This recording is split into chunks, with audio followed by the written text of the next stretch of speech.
어머니가 돌아가신 날 장례식장에서 두 형제는 서로를 껴안고 울었습니다. 형은 동생의 어깨를 두드리며 말했습니다. 이제 우리밖에 없다. 자주 보자. 동생도 눈물을 훔치며 고개를 끄덕였습니다. 형, 우리 꼭 그래요. 그런데 1년이 지난 지금 두 사람은 서로의 전화를 받지 않습니다. 명절에도 각자의 집에서 보냅니다. 조카들은 삼촌 얼굴을 기억하지 못합니다. 무슨 일이 있었던 걸까요? 큰 싸움이라도 있었을까요? 아닙니다. 특별한 사건은 없었습니다. 그저 일상이 흘렀을 뿐입니다. 부모님 집을 정리하면서 작은 의견 차이가 있었고, 제사 문제로 서로 불편한 대화를 몇 번 나눴고, 어느 순간부터 연락이 뜸해졌습니다. 그게 전부입니다. 오늘은 조금 불편한 이야기를 하겠습니다. 우리가 애써 외면해온, 하지만 누구나 한 번쯤 경험하거나 목격한 그 이야기입니다. 왜 부모가 돌아가신 후 형제 사이가 멀어지는가? 이 질문 앞에서 우리는 정직해질 필요가 있습니다. 부모는 완충지대였다. 우리는 착각합니다. 형제는 원래부터 가까운 사이라고, 피를 나눴으니 당연히 평생 함께할 거라고. 하지만 찬찬히 돌이켜보면 그게 아니었습니다. 부모가 살아계실 때 형제는 자식이었습니다. 같은 정체성을 공유했습니다. 우리 엄마, 우리 아버지라는 공통의 중심이 있었고, 그 중심을 향해 모였습니다. 명절이 되면 부모님 집으로 모였고, 부모님 생신이면 함께 식사했습니다. 그 자리에서 형제는 자연스럽게 만났습니다. 하지만 자세히 보면 그 만남은 부모를 위한 만남이었습니다. 형제가 서로를 보고 싶어서라기보다 부모를 뵙기 위해 간 자리에서 우연히 마주친 것에 가까웠습니다. 대화 주제도 대부분 부모님에 관한 것이었습니다. 아버지 건강은 어때? 어머니 무릎이 안 좋으시대. 부모라는 공통의 관심사가 대화를 이끌었습니다. 더 중요한 것은 부모가 갈등의 완충 역할을 했다는 점입니다. 형제 사이에 의견이 다를 때, 불편한 감정이 생길 때 부모가 중재자였습니다. 야, 형이 그렇게 말한 건 이런 뜻이야. 동생도 나름 생각이 있어서 그런 거야. 직접 개입하지 않더라도 부모의 존재 자체가 형제를 묶어주는 끈이었습니다. 형제끼리 다퉜을 때도 마찬가지입니다. 부모님 앞에서 이러면 안 되지. 이 생각이 갈등을 키우지 않게 막았습니다. 화가 나도 참았고 서운해도 넘어갔습니다. 부모라는 더 큰 가치 앞에서 형제 간 다툼은 사소해 보였습니다. 그런데 부모가 떠나는 순간 이 모든 구조가 무너집니다. 이제 형제는 더 이상 자식이라는 같은 위치에 서 있지 않습니다. 각자 독립된 가정의 가장이 됩니다. 우리 엄마가 아니라 고인이 된 어머니가 되면서 형제를 묶던 중심이 사라집니다. 명절에 모일 이유도 함께 걱정할 대상도 없어집니다. 그리고 이제야 보입니다. 우리는 원래 다 달랐습니다. 형은 보수적이고 동생은 진보적입니다. 형은 전통을 중시하고 동생은 합리를 따집니다. 이 차이는 예전부터 있었지만 부모 앞에서는 크게 드러나지 않았습니다. 부모가 살아계실 때는 아버지가 원하시니까, 어머니가 그렇게 하자시니까라는 말로 의견을 조율했습니다. 하지만 이제는 조율할 기준이 없습니다. 왜 그래야 하는데? 라는 질문 앞에서 형제는 각자의 논리를 펼칩니다. 누구의 의견이 맞는지 판단해 줄 부모도 없습니다. 의견 차이는 갈등이 되고 갈등은 거리가 됩니다. 형제 갈등은 부모가 돌아가신 후 갑자기 생긴 게 아닙니다. 원래 있던 차이가 드러난 것뿐입니다. 부모라는 덮개가 걷히면서 각자의 이해관계와 가치관이 맨 얼굴을 드러낸 것입니다. 많은 사람들이 형제 갈등의 원인을 상속 문제로 생각합니다. 물론 틀린 말은 아닙니다. 부동산을 어떻게 나눌 것인가, 예금은 누가 관리했는가, 이런 문제로 다투는 경우가 많습니다. 하지만 깊이 들여다보면 돈은 표면일 뿐입니다. 진짜 문제는 그 아래 깔린 감정입니다. 수십 년간 쌓인 억울함, 인정받지 못한 희생, 불공평하다고 느낀 기억들. 이것들이 상속이라는 계기를 만나 폭발하는 것입니다. 한 남자의 이야기를 들어보겠습니다. 그는 3형제 중 막내였습니다. 형들은 일찍 결혼해서 독립했고 막내인 그는 부모님과 함께 살며 뒷바라지를 했습니다. 아버지가 쓰러지셨을 때 병원에 매일 다닌 사람도 그였고 어머니 마지막 몇 년은 거의 그가 혼자 모셨습니다. 어머니가 돌아가시고 집을 정리할 때 형들이 말했습니다. 공평하게 3분의 1씩 나누자. 법적으로는 맞는 말이었습니다. 하지만 막내는 속으로 생각했습니다. 내가 10년을 모셨는데 명절에 한두 번 오신 형들과 똑같이? 그는 입 밖으로 내지 않았습니다. 그래, 형님들 말씀이 맞아요라고 했습니다. 하지만 마음속 응어리는 사라지지 않았습니다. 형들과 식사 자리를 가져도 웃을 수 없었고 전화가 와도 받기 싫어졌습니다. 상속 문제는 해결됐지만 관계는 끝났습니다. 반대의 경우도 있습니다. 큰딸은 어려서부터 부모 기대를 한몸에 받으며 자랐습니다. 공부 잘해야 했고 모범을 보여야 했습니다. 동생들은 상대적으로 자유로웠습니다. 실수해도 막내라서 그래 하고 넘어갔습니다. 부모가 돌아가시고 유산을 나눌 때 큰딸은 생각했습니다. 내가 부모님 기대에 부응하려고 얼마나 애썼는데 동생들은 하고 싶은 대로 살았잖아. 돈의 액수가 문제가 아니었습니다. 자신의 희생이 인정받지 못한다는 느낌이 문제였습니다. 형제 갈등의 핵심은 이것입니다. 누가 더 효자였는가? 누가 더 희생했는가? 누가 더 사랑받았는가?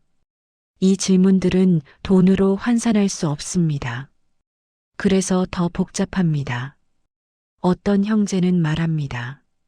나는 부모님과 함께 살면서 매일 모셨어. 형은 1년에 몇 번 오지도 않았잖아. 하지만 형은 생각합니다. 내가 경제적으로 얼마나 도왔는데 집 수리비, 병원비 다 내가 댔어. 누구의 말이 맞을까요? 둘 다 맞습니다. 그리고 둘 다 자기 희생만 크게 보입니다.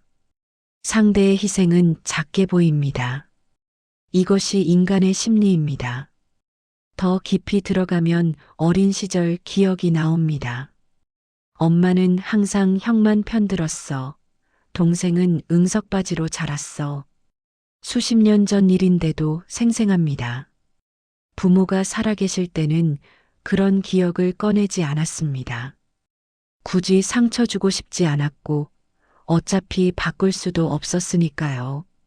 하지만 부모가 떠나고 상속 문제가 나오면 이 오래된 기억들이 증거처럼 소환됩니다. 어릴 때부터 너만 좋은 것 받았잖아. 부모님은 너만 예뻐하셨어. 상속은 이런 감정들이 터질 수 있는 정당한 계기를 제공합니다. 상속은 기폭제일 뿐입니다. 진짜 폭발물은 억울함입니다. 인정받지 못한 감정들입니다. 공평하지 않았다고 느낀 수십 년의 기억들입니다. 형제 갈등을 이야기할 때 빼놓을 수 없는 존재가 있습니다. 배우자입니다. 젊은 시절 형제는 각자 결혼합니다. 그리고 새로운 가족을 만듭니다. 이제 형제의 1차적 충성 대상은 부모가 아니라 배우자와 자녀입니다. 이것은 자연스럽고 건강한 과정입니다. 하지만 이 과정에서 미묘한 변화가 생깁니다. 형제가 내리는 결정에 배우자의 의견이 반영되기 시작합니다. 처음에는 작은 것부터입니다. 명절에 친정 부모님도 뵈어야 하니까 이번엔 우리 집에서 보내자. 아이들 학원 때문에 일찍 가봐야 해. 부모가 살아계실 때는 이런 의견 차이가 큰 문제가 되지 않습니다.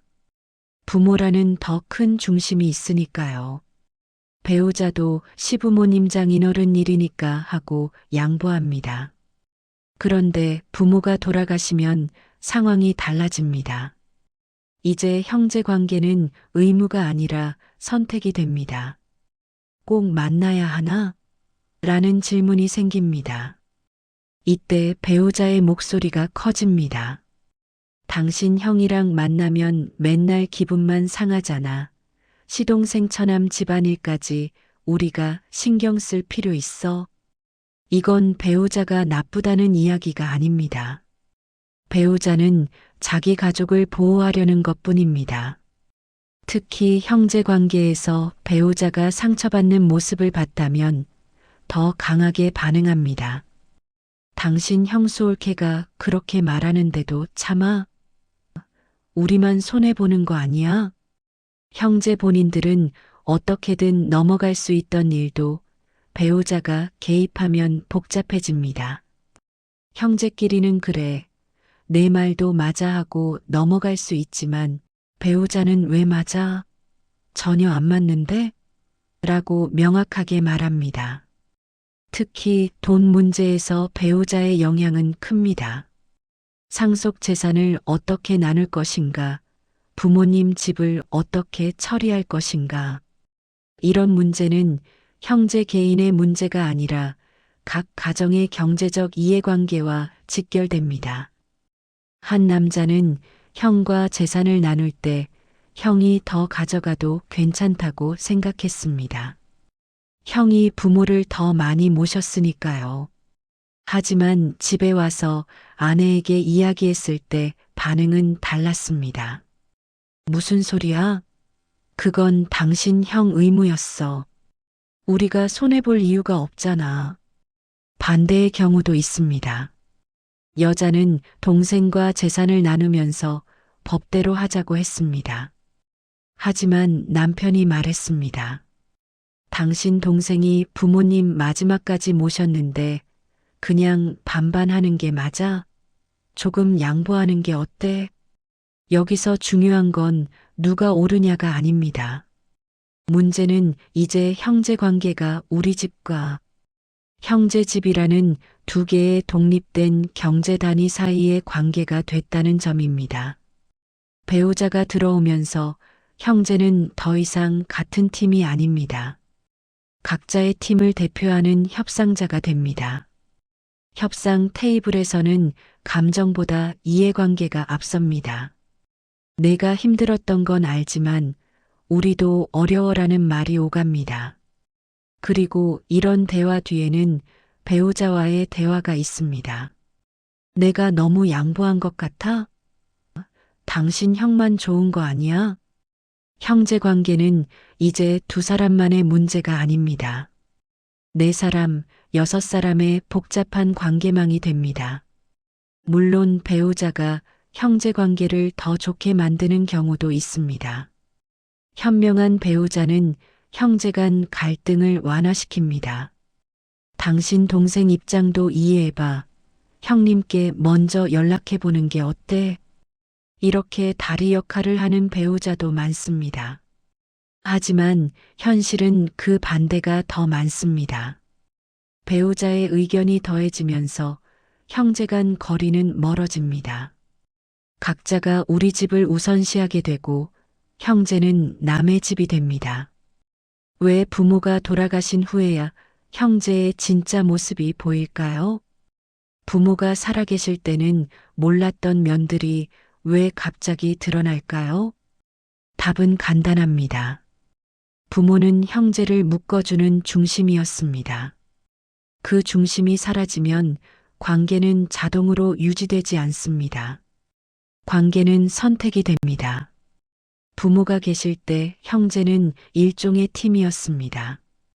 같은 목표를 가진 팀, 부모를 모시고 부모를 기쁘게 하고 부모의 기대에 부응하는 것. 이 공통의 목표가 형제를 하나로 묶었습니다.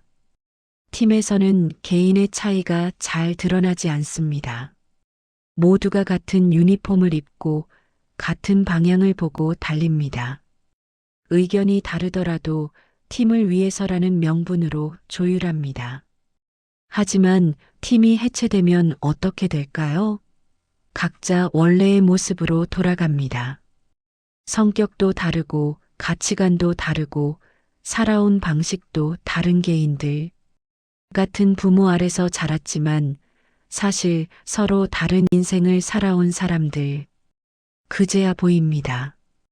우리는 생각보다 가깝지 않았습니다. 형은 권위적입니다. 맏이로서 책임감이 강하지만 동생을 대등하게 보지 않습니다. 동생은 형의 이런 태도가 불편했지만 부모 앞에서는 참았습니다. 형이니까라는 이유로 넘어갔습니다. 하지만 부모가 떠나면 형이니까는 더 이상 작동하지 않습니다. 왜 형이라고 내 말을 무시해? 우리 이제 각자 독립된 가장이잖아.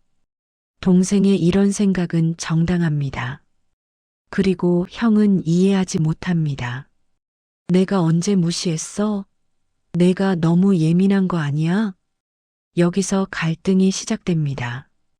부모라는 번역기가 없으니 서로의 언어를 이해하지 못합니다. 동생은 합리적입니다. 모든 것을 논리로 따집니다. 왜 제사를 꼭 지내야 해? 부모님도 원하지 않으셨을 거야. 형은 이런 동생이 냉정해 보입니다. 부모님 돌아가셨는데 그런 말을 해? 누가 맞을까요? 둘 다 자기 방식으로 부모를 사랑했습니다. 하지만 사랑을 표현하는 방식이 다릅니다. 부모가 계실 때는 이 차이를 조율할 수 있었습니다. 아버지가 이렇게 하자 하셨으니까. 하지만 이제는 기준이 없습니다. 더 근본적인 이유가 있습니다. 부모가 있을 때 형제는 서로에게 최선을 보여주려 했습니다. 부모 앞에서 좋은 모습을 보이고 싶었고 형제 간 화목한 모습을 보여드리고 싶었습니다. 본심을 숨기고 불편함을 참고 갈등을 피했습니다. 하지만 부모가 떠나면 그럴 이유가 없어집니다. 굳이 좋게 보일 필요가 없습니다. 억지로 참을 필요도 없습니다. 그러면서 진짜 모습이 나옵니다. 이기적인 면도, 계산적인 면도, 냉정한 면도. 충격적인 것은 이것입니다. 그 모습이 거짓이 아니라는 것. 부모 앞에서 보인 착한 모습도 진짜고 지금 보이는 이기적인 모습도 진짜입니다. 인간은 원래 다면적입니다. 상황에 따라 다른 면이 나옵니다. 부모라는 관객이 있을 때는 선한 면이 나왔습니다. 관객이 사라지면 솔직한 면이 나옵니다. 이것을 배신이라고 할 수 있을까요? 아닙니다. 그냥 인간입니다. 형제는 자동으로 유지되는 관계가 아닙니다. 피를 나눴다고 자동으로 친해지는 것도 아닙니다. 같은 부모 아래서 자랐다고 평생 한 팀인 것도 아닙니다. 관계는 노력입니다. 부모가 그 노력의 상당 부분을 대신해 줬을 뿐입니다. 부모가 떠나면 이제 형제가 직접 그 노력을 해야 합니다. 먼저 연락하고 이해하려 애쓰고 양보하고, 다시 만나고. 하지만 많은 형제가 이 노력을 하지 않습니다. 왜일까요? 피곤하기 때문입니다.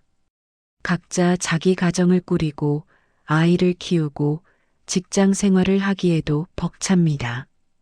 거기에 불편한 형제 관계까지 신경 쓸 여력이 없습니다. 그리고 솔직히 꼭 필요하지도 않습니다.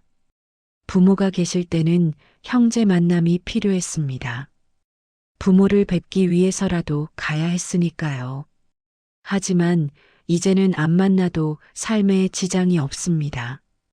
이것이 냉정한 현실입니다. 형제는 원래 각자의 사람이었습니다. 부모라는 끈이 묶어줬을 뿐입니다. 끈이 풀리면 각자의 길로 갑니다. 그래도 늦지 않았습니다. 여기까지 읽으신 분들은 마음이 무거울 것입니다.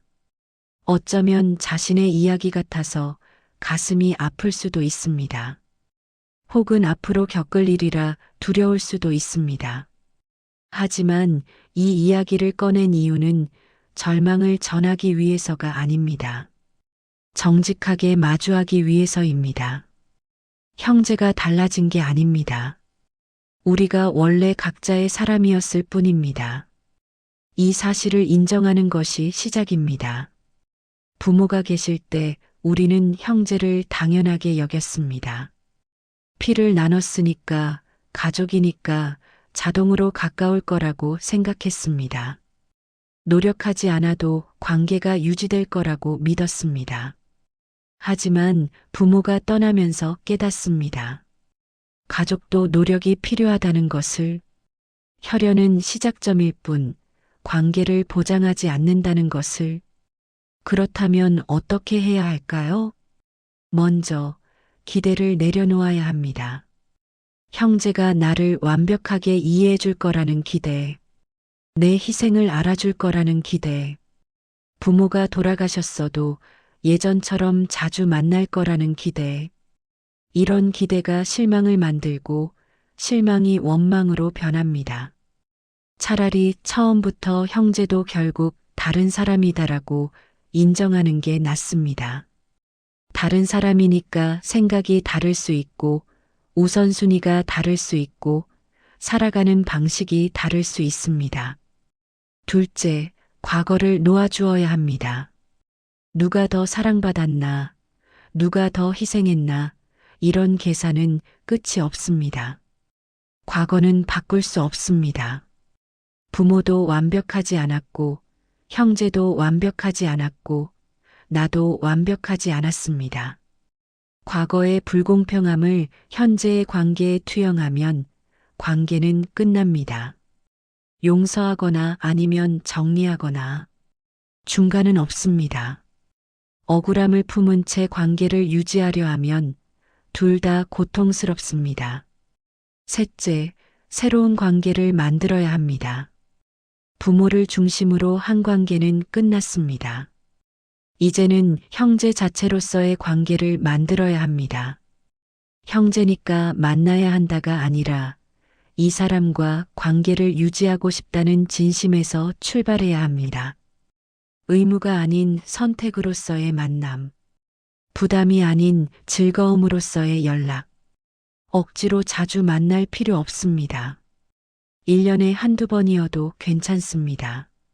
중요한 건 빈도가 아니라 질입니다. 만났을 때 진심으로 반갑고 헤어질 때 다음이 기대되는 관계. 넷째, 먼저 손 내밀어야 합니다. 누가 먼저 연락하나 따지지 마세요. 내가 지난번에 연락했으니 이번엔 형이 해야지, 이런 계산은 관계를 죽입니다. 먼저 연락하세요. 먼저 용서하세요. 먼저 양보하세요.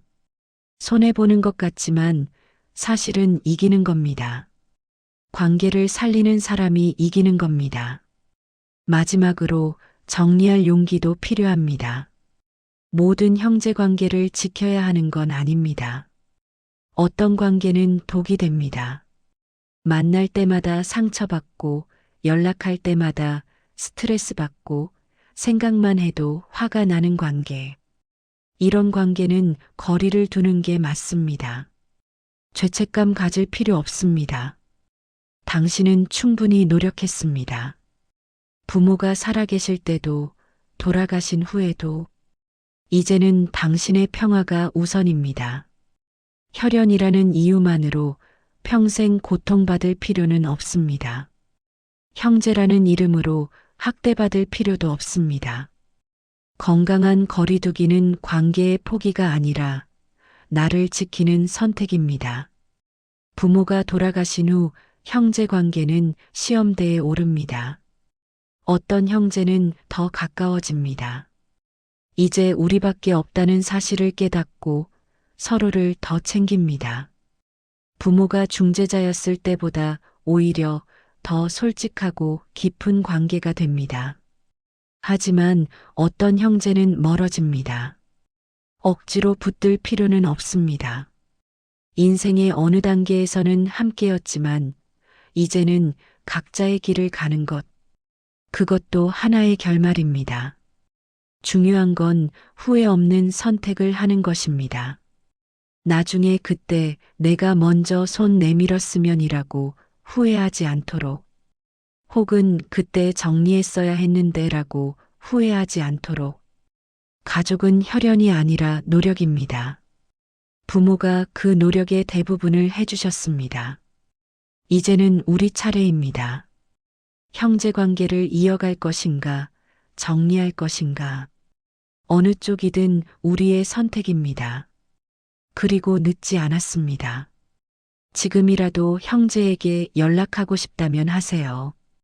오랜만이어도 괜찮습니다. 어색해도 괜찮습니다. 잘 지내? 이 한마디면 충분합니다. 반대로 정리하기로 했다면 그것도 괜찮습니다. 죄책감 없이 당신의 평화를 선택하세요. 부모님도 당신이 행복하기를 바라셨을 겁니다. 형제 때문에 불행할 거라면 차라리 거리를 두는 게 맞습니다. 부모가 떠난 후 형제 관계는 새로운 국면을 맞습니다. 더 가까워지거나 멀어지거나 어느 쪽이든 그것은 자연스러운 일입니다. 억지로 붙들지도 억지로 버리지도 마세요. 우리는 원래 각자의 사람이었습니다. 부모라는 큰 나무 아래 잠시 함께 있었을 뿐입니다. 나무가 쓰러진 지금 우리는 각자의 뿌리로 서야 합니다. 그래도 늦지 않았습니다. 당신이 원한다면 새로운 관계를 만들 수 있습니다. 혈연이 아닌 선택으로, 의무가 아닌 애정으로, 과거가 아닌 현재로. 형제와의 관계, 어떻게 할지는 당신이 정하세요. 어떤 선택을 하든 그것이 당신의 평화를 위한 것이라면 옳은 선택입니다. 혹 지금 당신의 부모님이 떠나신 이유라면 형제와 어떻게 지내고 있나요? 부모님의 자리를 대신해 서로를 아껴주고 채워주고 있나요? 남들보다 더 못한 사이가 되었나요? 어느 쪽이 옳다고 할 수는 없습니다.